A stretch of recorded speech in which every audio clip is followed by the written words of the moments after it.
Blendle is a pay-per-story news service, and its beta version is now available in the U.S. Instead of paying for full subscriptions, the Dutch startup allows users to pay between 19 and 39 cents per digital newspaper article. And get this, if you didn't like the article, you can just get a refund. Some are calling it the iTunes of news, so how will it impact digital media? Joining us here at Post 9 of the New York Stock Exchange is Blendle's co-founder, Alexander Klopping. Welcome to you. Thank you for having me. News isn't cool. Why did you see this as such a valuable business model and idea to pursue? You know, I was a journalist before, and our industry is in a little bit of trouble. I don't know a lot of friends of mine that have a subscription to a newspaper. A lot of them are installing ad blockers, which is an important source of revenue for publishers. And there's also quite a bit of smart people that really want to get real good journalism, but don't really want to take a subscription. So we thought, what if we just license all the content from all the good newspapers and magazines, put them all on one platform with no ads, no paywalls, and let users only pay for the articles that they like. Okay, so you've almost answered my question. I was going to ask you, how do you make money? What's your business model? So you license the content, Yep. and then you turn around and resell it. So we take on a piecemeal basis. Sure. So we take a 30% cut of every article that we sell. So we sell a whole lot of articles. We already launched in Holland, where I'm from, and in Germany.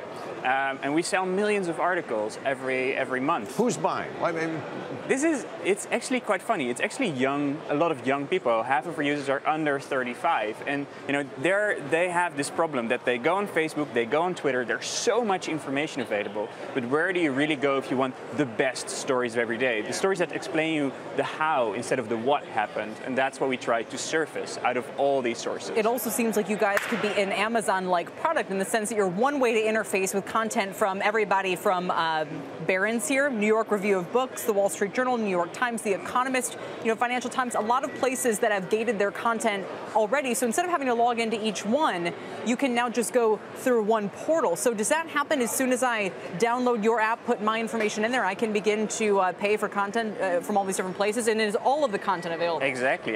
So you sign onto the platform. It's in beta right now. So if you sign up, you go into a waiting list. I'm sorry about that. We're working as quickly as we can.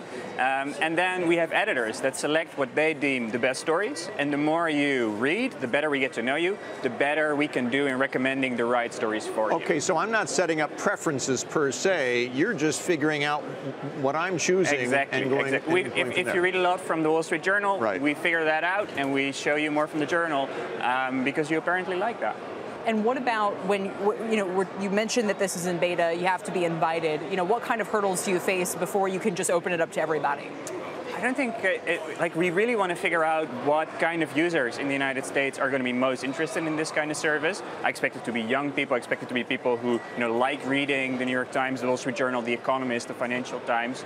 But in the end, we get pretty good excitement around here. We get good press, and I think one of the reasons because we do this weird refund thing, right? Yeah. If users didn't like a story, they can ask for their money back, and this is something that gets people talking. It's an interesting new model for journalism. I don't know. What does that mean, not to like an article? I didn't agree with it, or what? That's certainly a possibility. But so much on the internet right now is just quick news, just another hot take on a story, and so many people are tired with that.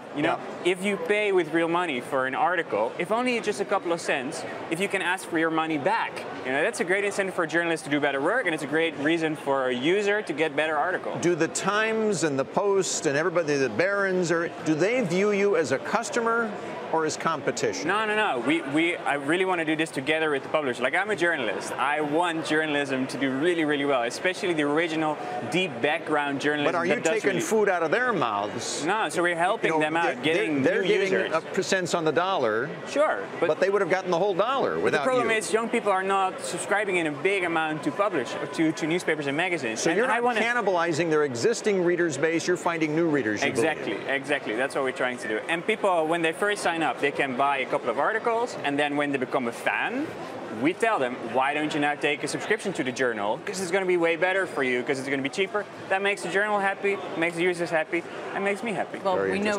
Spotify came out of your part of the world. Maybe you really can do the same for the news business. It would be remarkable. Thank you for joining us.